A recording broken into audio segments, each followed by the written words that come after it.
Halo, selamat jumpa lagi di sini dengan podcast RBPR Rumah Bersama Pelayan Rakyat.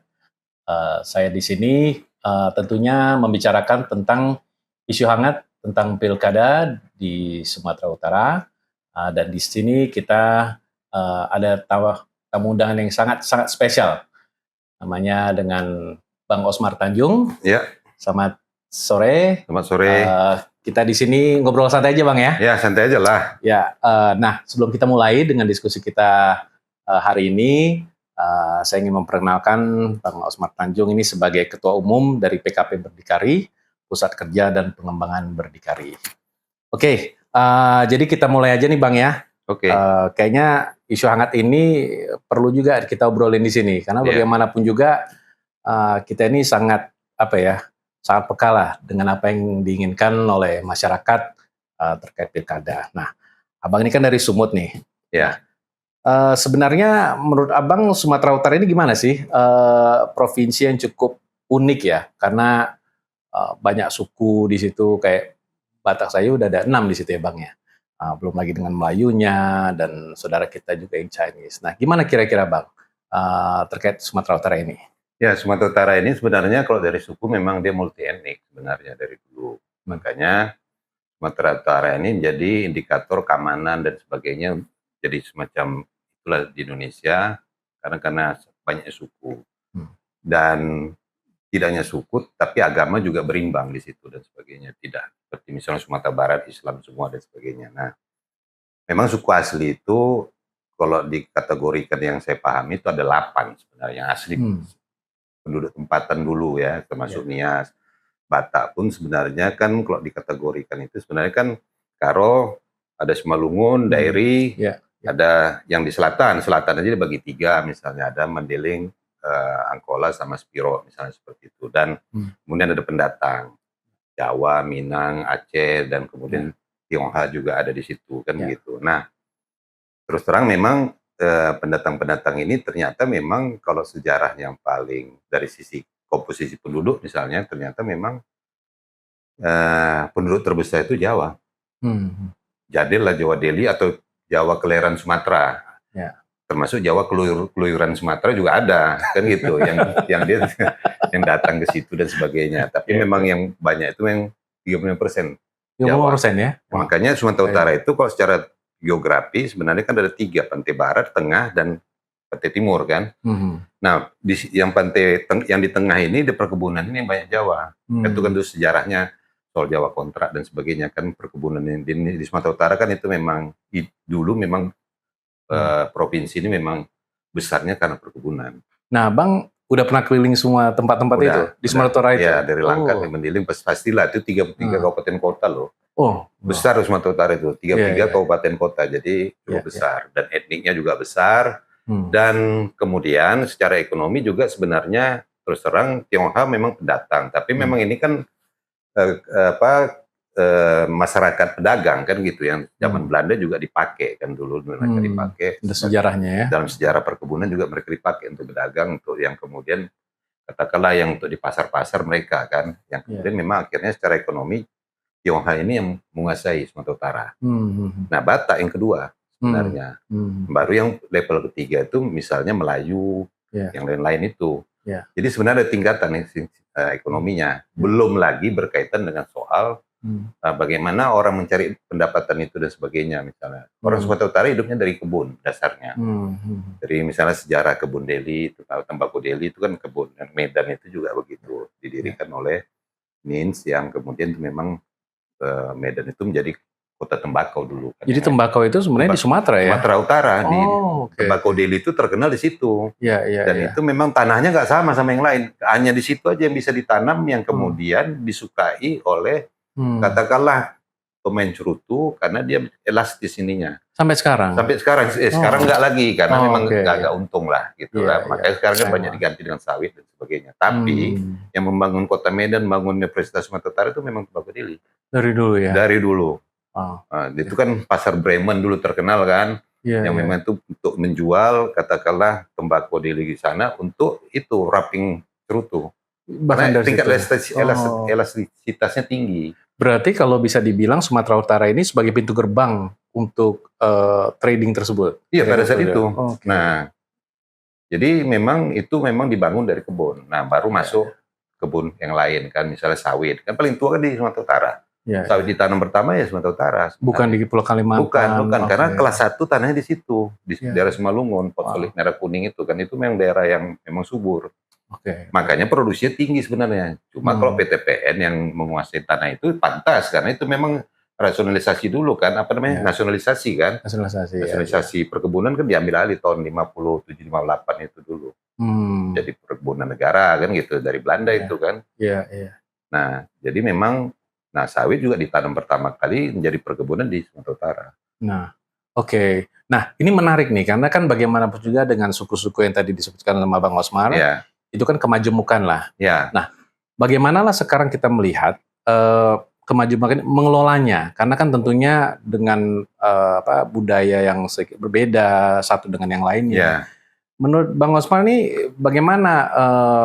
Ya mungkin nggak ada silver bulletnya ya cara jitunya, tapi pengelolaan seperti apa di mindsetnya Bang Osmar untuk melihat beranjak dari kemajemukan tersebut? Ya kan wilayah-wilayah ini kan daerah-daerah ini kan topografinya kan macam-macam juga, ada pegunungan apa dan sebagainya. Nah, dan memang hampir bisa katakan memang itu daerah perkebunan dari Langkat sampai Mandiri Natal. Ya. Itu perkebunan sawit aja itu bisa mencapai hampir 400.000 hektar itu. Sawit aja. Tapi memang dia nomor 2 sekarang. Rio paling besar karena pengembangan itu banyak di Rio karena daratannya lebih tinggi, lebih besar, lebih luas dibandingkan Sumatera Utara yang topografinya kalau Pantai Barat udah Bukit Barisan. Udah nggak bisa dipakai mungkin lah tanam ya. sawit gitu kira-kira. Yang tanam jengkol mungkin karena memang banyak peti jengkol di sana kan. Atau durian atau apa yang tanaman yang begitulah yang sedap-sedap itu lah ya. yang tahan terhadap alam dan sebagainya. Kalau sawit ini kan jadi perkebunan kan gitu. Kalau ditanam di lereng gitu nanti ya sawitnya berbuah jatuh yang tinggal tankosnya tanam kosong nanti bergelinding-gelinding dia kan. Buahnya terjatuh aja semua kemana-mana. Jadi misalnya gitu. Nah, secara ekonomi memang dia sumbernya utamanya kebun. Secara ekonomi. Nah, tetapi juga dia memang ada sumber pendapatan lain berkaitan dengan tambang dan sebagainya kan gitu. Nah, tambang di Sumatera Utara itu yang paling banyak memang apa boleh buat di Tapsel. Terutama Mendiling Natal. Itu sumbernya memang di sana, emas apa semua kan gitu. Nah, kalau di Pantai Timur itu perikanan kan sebenarnya. Itu kan Pantai Timur itu Melayu, nelayan ya rata-rata yang di situ. Karena itu Pantai Timur itu pantai lumpur, pantai landai. Jadi itu banyak orang Melayu dan Jawa akhirnya. Percampuran Melayu Jawa banyak di Pantai Timur itu. Jadi misalnya gitu dan itu jelas kan Sumatera Utara ini kan penduduk Islamnya kan sekitar 60 sampai 65%. Jadi itu memang dari situ yang banyak. Makanya saya bilang dari Langkat sampai Rantau Prapat atau Labuan Batu itu memang dianggap Pantai Timur dan itu memang dianggap Melayu kira-kiranya. Walaupun Melayu itu sebenarnya tiganya sebenarnya dasarnya. Deli, Serdang sama Langkat. Melayu itu. Tapi memang kemudian ditarik karena dia pantai, garis pantainya itu ditarik sampai Asahan sana kan gitu. Jadi Batak Melayu kan Asahan. Nah itu orang Batak yang lari ke Asahan itu jadi Islam dan Melayu disebut. Berarti memang dari topografinya pun memang sudah berbeda. Iya, dan berbeda. Itu jelas kan, itu daerah-daerah seperti itu. Nah, untuk perkebunan yang paling mudah memang yang paling ajaib memang sawit. Yang di mana aja bisa tanam kecuali pergunungan kan. Karena itu soal efisiensinya nggak mungkin. Karena kan sawit ini juga kan ada batas kemiringan. Jadi sumber pendapatan kebanyakan dari situ. Juga yang lain-lain dan perdagangan juga akhirnya juga karena ini kan Tionghoa menjadi pusat mereka yang selalu menjadi pusat bisnis kan mereka yang pegang di Medan dan sebagainya. Yang sebenarnya kalau dari sisi kemiskinan sebenarnya tipologi kemiskinan itu Nias. Jadi misalnya gitu. Nah, Nias ini kan agak-agak kayak Cina, tapi sebenarnya juga semua suku ini juga banyak juga tingkat kemiskinan tinggi juga sebenarnya. Jadi masih belum merata lah belum, ya. Jangan dibayangkan Tionghoa nggak ada yang pengemis misalnya gitu. Nah, tetapi juga kalau dari sisi ekonomi sebenarnya Sumatera Utara, Medan itu kan daerah ketua istilahnya, ya kan? Dan kemudian memang itu sebenarnya bukan tanpa alasan sebenarnya, karena terlalu banyak organisasi pemuda juga di sana yang membuat mereka hidup. Jadi urusan-urusan misalnya parkir apa itu keamanan secara nggak sengaja itu mereka hidup dari situ kan. Nah itu juga harus diperhatikan. Jadi keseimbangan antara sumber ekonomi. Nah, untuk yang mereka-mereka yang seperti itu juga tetap ada. Karena organisasi pemuda banyak kali di Sumatera Utara. Bukan hanya pemuda Pancasila, tapi ada IPK, macam-macam lah. Yang itu MKGR dan sebagainya itu banyak kali. Dan rata-rata orang ngambil salah satu untuk mempertahankan hidup, bisa makan. Yang paling gampang ya lapak parkir lah dia, gitu kan. Walaupun kita sekarang ini kan sama Bobi kan itu tidak bolehkan, tapi sebenarnya bukan nggak tidak boleh, kan Bobi nggak jelaskan aja sebenarnya. Cara yang Karena kan begini, misalnya Indomaret, Indomaret kan udah bayar pajak, dia bayar distribusi, yang pantas kan dibuatnya parkir gratis. Tapi mana peduli pemuda-pemuda ini kan? Ya sebenarnya kita terbantu juga untuk mundur apa sebagainya kan, itu jasa itu sebenarnya, bukan soal parkirnya aja kan gitu misalnya. Berarti pas mundur itu belum ada kamera barangkali. Nah kan gitu. Nah kemudian kita terbantu, bos. Cuma kasih 2.000 3.000 nggak keberatan kita kalau itu ya kan. Pada nabrak kan gitu misalnya. Kalau aku nggak bisa nyetir mobil yang nggak ada kamera yang mundur. Mau nggak mau harus tolong dulu Bang deh. Iya gitu kan. Jadi memang sebenarnya itu kan sesuatu lebih pada simbiosis mutualisme jalan, termasuk militer dan polisi dan semacam-macam itu. Nggak mungkin mereka hidup dari gaji. Makanya mereka juga bagian dari proses itu semua. Jadi aman itu tanda petik Sumatera Utara itu karena memang dibagi. Walaupun mau halal nggak halal itu soal lain lah. Itu ya kan? Kedua lah ya. Iya kan, kalau Sumatera Utara kan bilang tadi, misalnya orang Simalungun hidup dari mana? Kebun. Mau masyarakatnya, mau siapanya. Karena daerah itu kebun semua kan, mau kebun teh, mau kebun sawit. Misalnya begitu. Jadi kan gitu-gitu. Nah, jadi harus dipikirkan memang tidak sama dia. Misalnya Pantai Barat nggak sama, teman ini kebun ya kan, kemudian ini kan gitu. Nah kemudian Pantai Timur tuh perikanan banyak kan, nelayan dan sebagainya. Tingkat kemiskinan di sini memang sama di, pokoknya Nias sama ini daerah miskin dibandingkan Pantai Barat yang cukup makmur sebenarnya. Sebenarnya bukan makmur karena hasil apanya, mereka tetap bertani, hanya kemudian banyak sukses merantau, ya kan, termasuk Luhut, ya kan, kan orang yang memang ya tokoh sana kan, jadi kalau misalnya kalau ada orang mau main di Sumatera Utara untuk pilkada sebagai bagus juga minta apa Sulunun sama Opung. Iyalah. Ya daerah dia bos. Gitu ya. Iya. Wah itu kayaknya perlu saya catat juga itu. Iya, kalau misalnya gitu-gitu kenapa? Ini kan harus jadi dibagi dia. Yang sini siapa penguasanya, termasuk tentara-tentara dan sebagainya, polisi-polisi. Karena apa? Pensiunan-pensiunan itu walaupun dia pensiun kalau jenderal, kalau didatangin kan dia senang juga. Kalau nuwun lah kita kan gitu. Paling enggak dari marga kan gitu. Dikumpulkannya marganya ya kan. Atau kemudian ya bekas anak buahnya ada kodim atau apa kalau dia tentara atau gitu-gitu. Jadi sebenarnya multi etnik itu juga multi apa juga pendekatan. Multi pendekatan. Nggak bisa sekedar kita harus begini hanya program gini, nggak bisa bos. Jadi udah ada teori-teori lah di situ. Iya nggak bisa. Aku paham apalagi kali lah, Melayu apa sama Jawa ini, wow daerah garis kemiskinan di situ kan, dan pasti banyak tokohnya. Nah itu harus dicari juga yang gitu-gitu.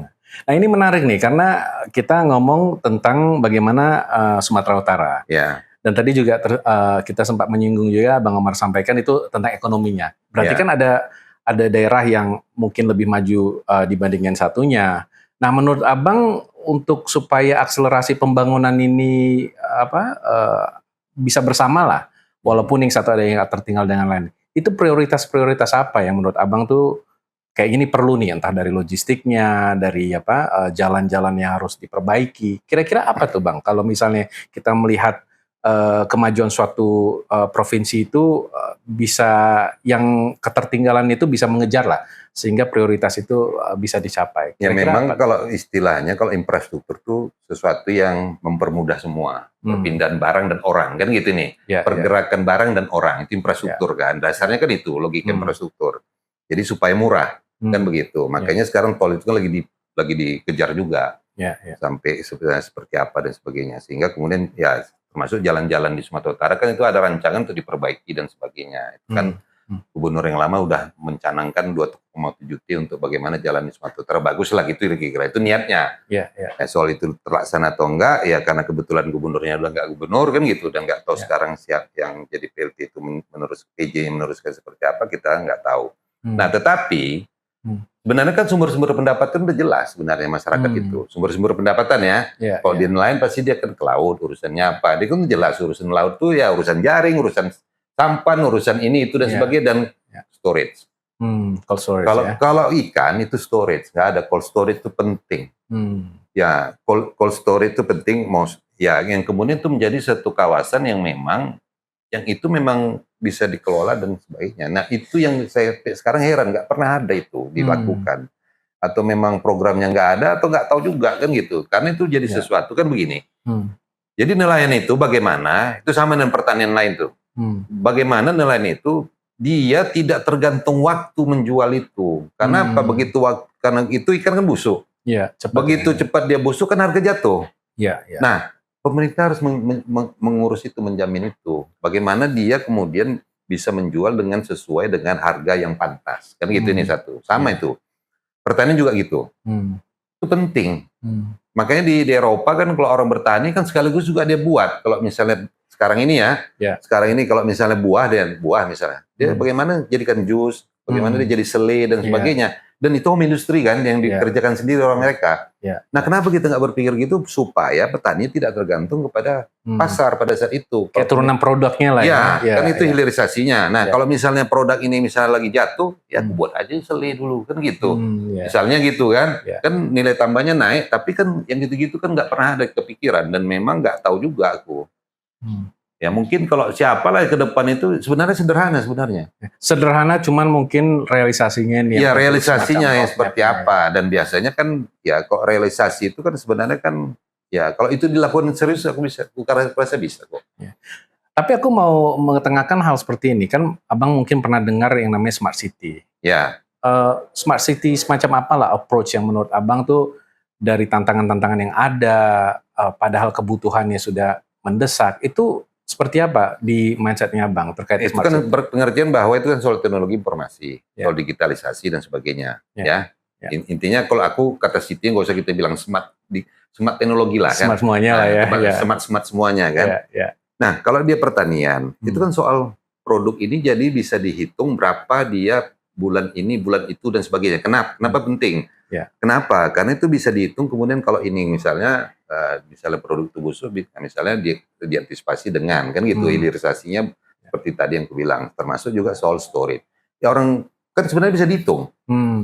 Orang menghasilkan ikan pada bulan ini berapa, ikannya jenisnya apa dan sebagainya. Nah itu teknologi informasi penting kan di situ. Dan itu ditayang dan kemudian dicatat di setiap tempat dan sebagainya. Paling di TPI atau nelayan di kelompok-kelompok. Nah ini dibuat aplikasi itu juga bisa sebenarnya.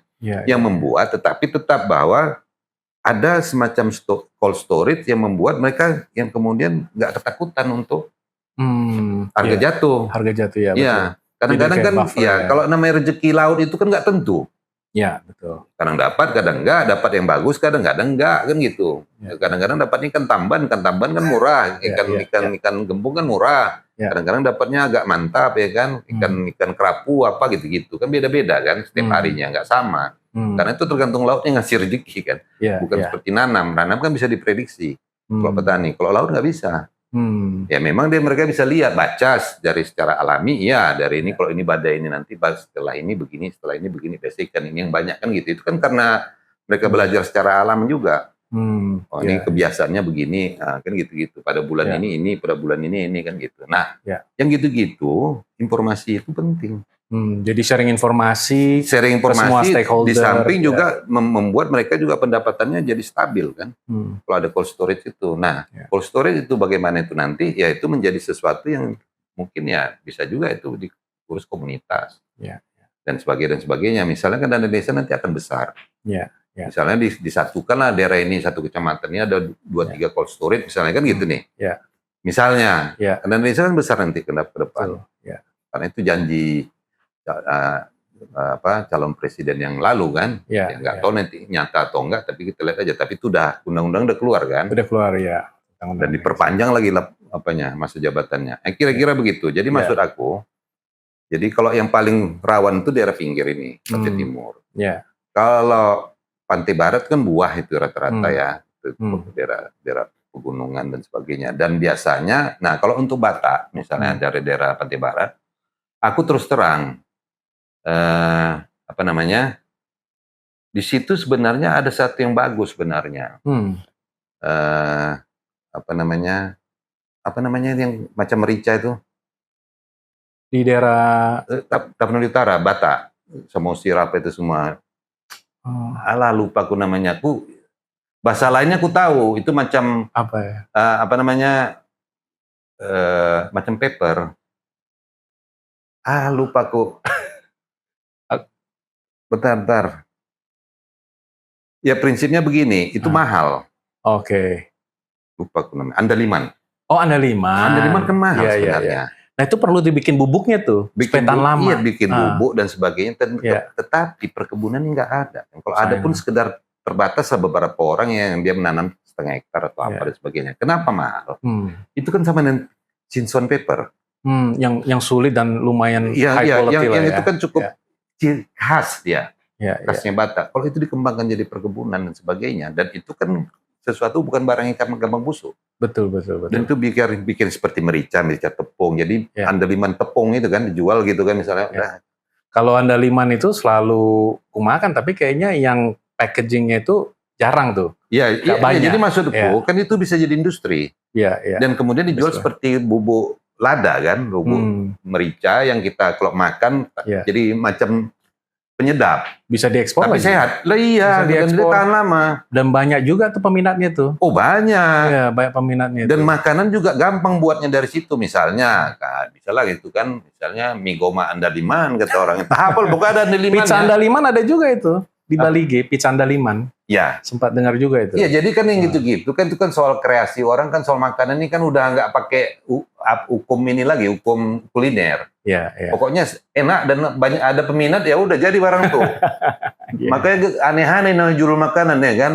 Ya kan, setan apa penyet apa ayam penyet setan. Kita bayangkan apalah maksudnya kan gitu-gitu. Iya. Nah, jadi kreasi itu juga datang dari karena memang yang penting enak kan. Apalagi Sumatera Utara, kalau nggak enak nggak laku kau. Ini ngeri kali pembicaraan kita, mulai dari topografi sampai ke makanan nih. Iya, karena udah mulai menjam makan kayaknya. Ini dia nih. Nah, lalu saya segue dikit lah. Jadi karena kita udah ngomong ini, kayaknya perlu juga nih kita menuju ke menu utama nih. Karena tadi makanan, menu utama nih, kandidat-kandidat udah mulai muncul nih. Karena pembahasan kita kali ini kan terkait pilkada. Iya. Seperti yang Abang ketahui kan ada nih yang udah mau maju ya kan. Adalah sikit-sikit udah ada kombinasi jurus-jurusnya. Nah, di situ kan kita tahu ada Pak Edi, Pak Edi Rahmayadi, ada juga Ijek yang kita kenal, Bobi Nasution. Lalu juga ada Pak Nixon Ababan, ada Barry Simorangkir. Pokoknya nama-nama udah mulai bermunculan nih. Nah, kira-kira kalau Abang bisa kasih sedikit apa ya, kayak ya mungkin ulasan sedikit lah tentang nama-nama calon tersebut. Kalau memang yang ada sekarang ini, yang saya pahami lah ya, untuk Pilkada Sumut ya provinsi ya, karena kan ini tidak hanya provinsi tapi juga kota dan kabupaten kan.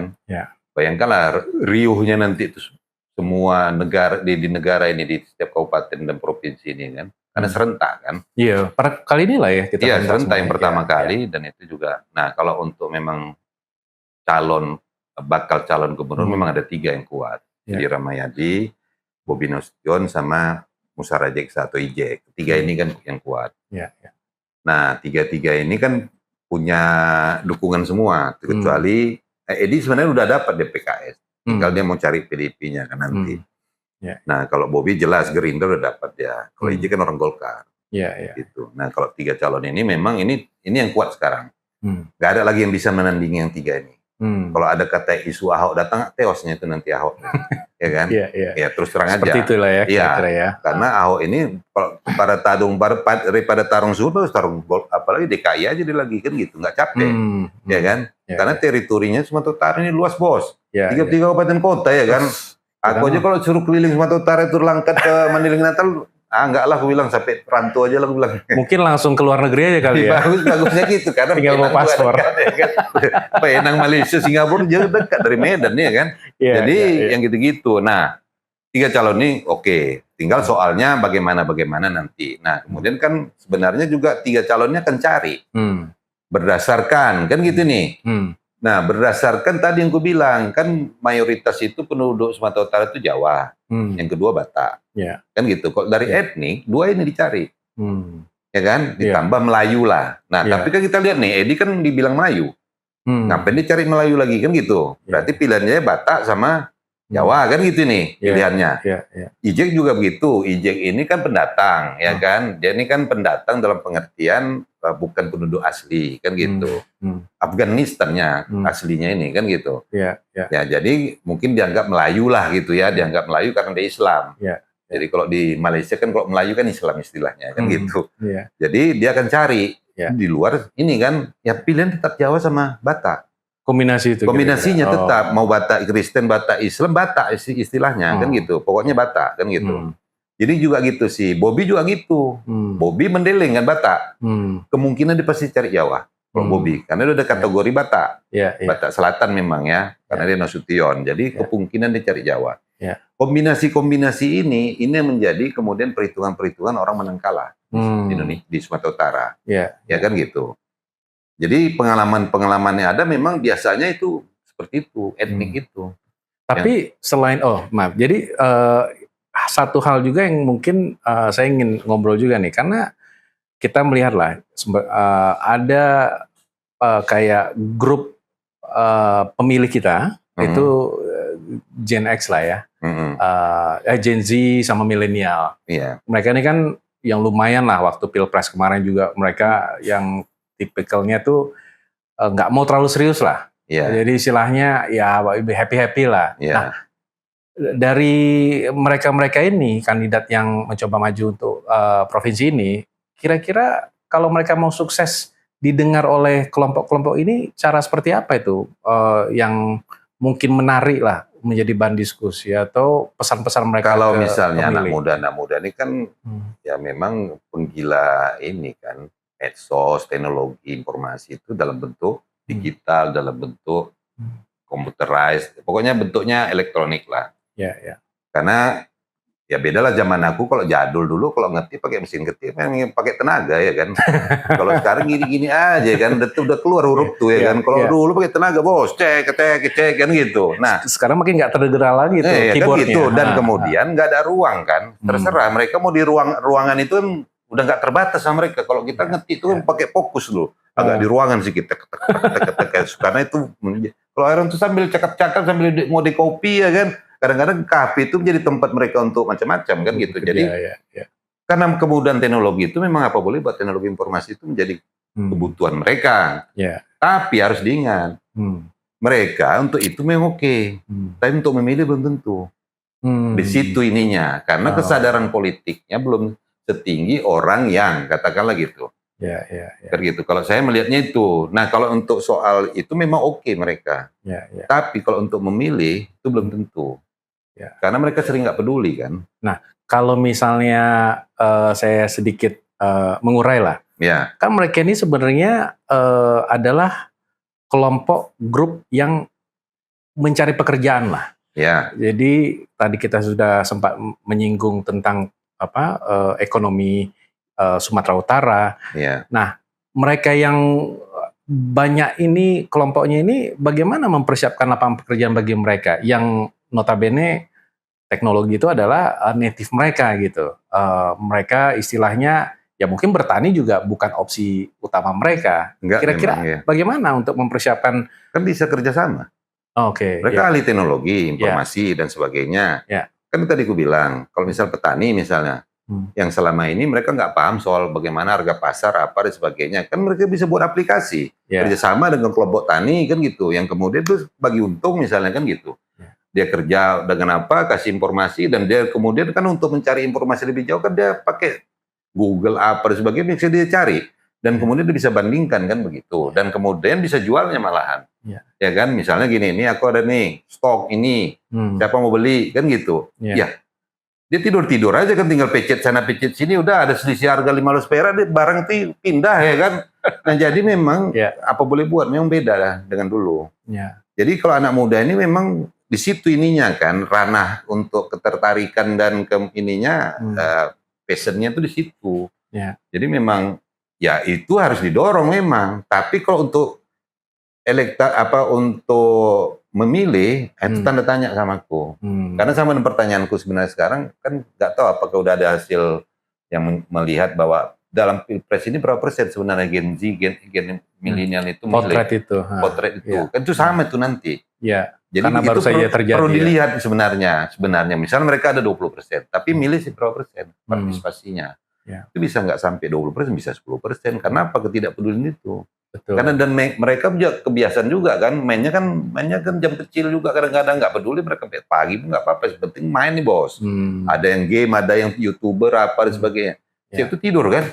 Ya pemilihan itu kan ke TPS itu kan jam 12. Tutup kedai nggak milih dah, udahlah nggak apa-apa lah, orang cuma satu suara gue katanya nggak milih aku nggak apa-apa lah kan. Jadi seperti apatis lah kira-kira. Iya kadang-kadang ada itunya, nggak semacam ya masyarakat yang katakanlah yang memang dia punya ideologi, kayak misalnya kayak aku bisa bilang kayak orang-orang katakanlah tokoh-tokoh PDIP, yang tokoh-tokoh lama itu pasti malah marah dia kalau nggak dikasih hak pilih dan sebagainya. Jadi misalnya itu beda kan zamannya. Ini kan ada kaitan dengan soal ya biasalah, ini kan soal kesepakatan ataupun kesesuaian ideologi dan sebagainya, itu ada kalau gitu. Kalau sama mereka nggak ada cerita ideologi. Nah Jokowi kan pakai itu sekarang, nggak ada cerita ideologi. Yang penting bagaimana kita kerja, kata kalau Jokowi bilang kan gitu. Padahal itu tetap penting. Kan itu arah kan. Kalau kita bilang sama dengan filsafat, siapa bilang filsafat nggak penting? Kalau nggak bisa hilang kok di jalan kan gitu. Dikala sulit maupun mudah. Iya, kan itu memberi arah kan, arah hidup dan sebagainya kan gitu. Dia macam kompas hidup kan. Ya seolah-olah nggak butuh memang, tapi enggak, tetap butuh. Kan gitu misalnya. Jadi kira-kira, jadi kalau saya mengatakan itu, nah jadi anak muda itu pasti yang urusannya lebih banyak yang berkaitan dengan digital informasi lah. Dan tetap bisa kerjasama untuk itu sepanjang, kan gitu nih. Yang penting kan kita tahu ini sumber masalahnya apa, bagaimana nanganinya, kemudian mempermudahnya, kan karena mulai nelayan dan petani juga mulai gadget kan, pakai gadget. Jadi petani itu ya lama-lama dia tanya juga mananya, ya kan. Ini paling tidak untuk baca. Memang nggak rumit-rumit lah sekarang ini, nggak usah lah aplikasi banyak. Tapi kalau dikasih aplikasi dia buka aja tiap hari baca. Kondisi ini gimana, produksi ini gimana, apa dan sebagainya. Nah itu pentingnya di situ. Betul. Jadi kolaborasi antara native digital itulah ya, anak muda mungkin. Karena yang ke depan itu nggak bisa kita menghindari itu. Keniscayaan lah. Keniscayaan yang ke depan nggak bisa, tinggal dikombinasi. Nah tinggal siapa yang bisa mengawinkan ini, dan kemudian itu kan suatu ciri-ciri ke depan. Misalnya calon itu apakah bisa, kan gitu nih, kan gitu. Nah kalau misalnya ada orang yang ahli digital informasi yang kemudian dia paham juga pokok masalah di bawah dan bagaimana itu menatanya dan sebagainya, mungkin dia kerjasama dengan perguruan tinggi untuk itu dan sebagainya, akhirnya disepakati bahwa ini bisa jalan dengan begini, pakai ini dan gitu-gitu misalnya, berarti dalam kemajuan itu. Nah Sumatera Utara itu kalau itu terjadi, aku rasa memang itu sesuatu lah. Nah jadi gebrakan-gebrakan yang seperti itu tidak hanya, tapi itu kombinasi. Jadi semacam simbiosis mutualisme antara yang muda sama yang tua kan. Yang tua kalau diajari pun payah juga nih tuh ya kan. Aku salah gitu. Terus terang aku jujur aja secara pribadi, kalau aku disuruh belajar lagi soalnya enggak lah, aku bilang. Berarti intinya harus ada kesabaran di dua sisi terus. Karena kadang-kadang saya aja kadang sudah diajarin anakku juga kan. Jadi ada hal-hal yang ternyata ya inilah kepandaian aku, tapi ternyata next generation ini udah ada lagi yang lebih cepat lagi kan. Oh iya, mereka cepat belajarnya. Saling belajar lah antar generasi itu. Karena memang itulah kolaborasi yang diperlukan kan untuk. Nah, jadi yang paling penting lainnya sumber-sumber pendapatan. Jadi ya memang kita juga berpikir bahwa memang dibutuhkan. Jadi misalnya kalau dalam ada tiga calon gubernur nih ya. Kalau kita lihat tipe calon gubernur ini kan ya mereka politisi. Kalau Bobi memang anak muda, dia pastilah dia paham lah soal teknologi informasi itu dan sebagainya. Tapi juga kan kombinasi juga penting. Jadi kalau misalnya ada calon gubernur yang katakanlah yang gaptek, mungkin perlu juga ada calon wakil gubernur yang nggak gaptek, itulah istilahnya, yang paham soal informasi, komunikasi, teknologi informasi, komunikasi ya kan gitu, yang paham Ya. soal digitalisasi, sehingga kemudian tuh kombinasi itu jalan. Yang seperti tadi. Jadi tinggal mengawinkan. Jadi kan sama dengan calon gubernur sama wakil gubernur juga harusnya ngawin juga begitu. Gitu ya. Kira-kira gitu. Jadi kalau misalnya masyarakat gitu, ya Ya. kalau calon gubernurnya gitu kan itu memungkinkan. Jadi diperlukan seseorang yang menurut Abang nih paham tentang bagaimana nanti ekonomi itu akan berlanjut, Iya, teknologi, pasti. kolaborasi. Ya, menyatukannya, kolaborasi itu kan tetap dibutuhkan. Karena Ya. ini kan perubahan-perubahan itu kan keniscayaan tadi ya. Ya. Perubahan itu pasti. teknologi ya. Ya kan, mau teknologi pakai digital, mau nggak digital, mau apa dan sebagainya, mau manual, pokoknya itu pasti Ya. perubahan. Ya. Nah, karena apa? Ya, karena memang yang ke depan memang harus begitu, nggak ada yang lain memang. Ya. Nggak ada pilihan lah istilahnya. Tinggal kita bisa menyesuaikan atau enggak kan Ya. gitu. Ya, istilahnya kita lagi nonton bioskop nih, lagi seru-serunya Ya. filmnya, tapi kan ada akhirnya juga tuh. Oh iya, mesti ada. Istilahnya akhirnya. tuh film itu akan berakhir. Oh pastilah. Seperti koyo-koyo kita sore Oh hari. gitu. Sore Cakap-cakap. cakap-cakap. Jadi memang Apa? ya aku berterima kasih sekali lah nih Bang, karena gitu ya. bagaimanapun juga kan bukan hanya kita hanya membicarakan tentang pilkada itu seperti apa, karena kontestasi ini kan sebenarnya kan memang serentak ya. Iya, iya. Tetapi kita juga ingin membicarakan, aku banyak belajar lah bagaimana tentang Sumatera Utara. Abang juga memang terkenal untuk pemahaman tentang Sumatera Utara, mulai dari secara historis dan juga perekonomiannya, ke depannya mau seperti apa. Jadi pelajaran ini tentunya bukan hanya sore hari ini aja yang kita bicarakan, Oh, tapi gitu. ya tentunya ada diskusi lanjutan. Gitu. Oh gitu ya? Ya. Kenapa?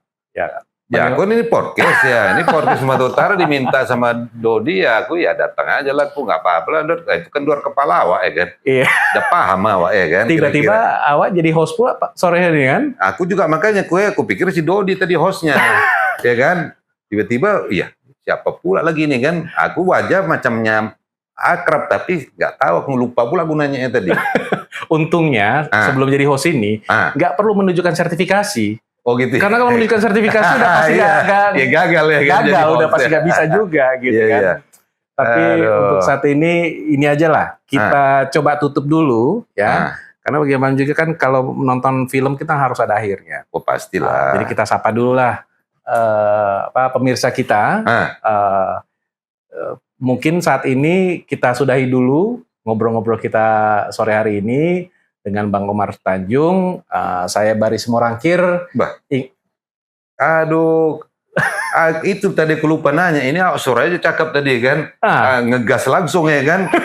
Aku pernah dengar nama ini, pernah baca di koran aku. Macam ini juga baca Wagub ini kan gitu. Pernah aku baca. Berarti udah bocor lah ini ya? Bukan, kan itu gampang. Kan aku ngikuti ya kan, siapa aja baca Wagub dan sebagainya ya kan. Ada semacam dari Puja Kusuma, ada Nixon, ada apa lagi tadi kan dan sebagainya. Ada bahkan ada yang bekas Bupati Sergei kan gitu-gitu. Kalau kita ngikuti lah, orang kita tahu nih pertarungan dekat ya kan. Ini rupanya Beri rupanya kena tipu kena prank ya kan. Siapa nih yang bertanggung jawab untuk menempatkan kita? Yang undang aku lah, hostnya si Dodi lah. Kayaknya ada nomornya. Ada, kalau itu ada. Tinggal kita marah aja nanti. Jelas, pokoknya aku kalau udah gini, pasti aku minta makan malam yang enak. Gak mau aku makan malam biasa-biasa. Gak mau aku dapat cuma mie, Indomie, gak mau kan ya. Kayak kita udah di setup nih. Katanya udah di setup nih sama yang membuat skrip ini. Gitu ya? Karena aku tadi diminta duduk aja, mulai baca-baca aja. Karena gitu? Bang Omar ini pokoknya semua isu tentang Sumatera Utara udah pasti bisa dijawab. Oh gitu ya? Aku kan harus belajar nih Bang. Oh gitu. Bagaimanapun juga kan Sumatera Utara adalah ahlinya, adalah guru-guru kita kan. Iya. Nah hari ini udah aku serap nih sebagian nih. Yang bagaimanapun Tapi juga. aku tanya, serius kok ini? Jadi baca Wagub itu? Pertanyaannya serius apa serius banget nih? Iya, karena hanya ada dua itu aja. Serius banget lah, pokoknya kan gitu. Awak udah ngegas tadi ya kan? Takut kebablasan ini ya kan? Tapi positif lah, positif. Pokoknya ada niat itulah ya. Ada. Kalau serius atau nggak serius banget kan intinya sebenarnya seperti ini Bang. Aku itu, kenapa banyak orang yang bertanya. Maksudnya masuk ke kancah pilkada ini kan satu hal. Tetapi memulai pilkada di Sumatera Utara ini udah istilahnya tuh langsung dan 3 itu udah Oh gitu ya, beltnya iyalah. udah yang hitam. Cuman gimana? Kebetulan Tapanuli Utara itu kan bagian dari provinsi Sumatera Utara. Iya, iya, iya, Nah, iya. jadi banyaklah pengalaman yang kebetulan aku sudah pernah lakukan di tahun 2021 terkait dengan Smart City.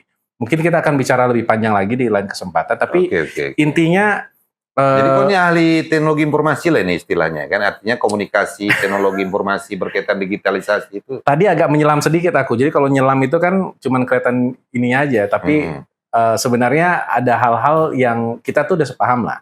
Iya, iya, Jadi memang teknologi ini suatu keniscayaan iya, iya. yang bagaimanapun juga persiapan ke depan. Karena Sumatera Utara ini kan sebenarnya dengan angka-angka yang secara statistik sudah disebutkan, dengan kekayaan alam yang memang luar biasa, dan ada tantangannya, sebenarnya teknologi itu masuk untuk menjembatani apa ya, kayak gap-gap itulah.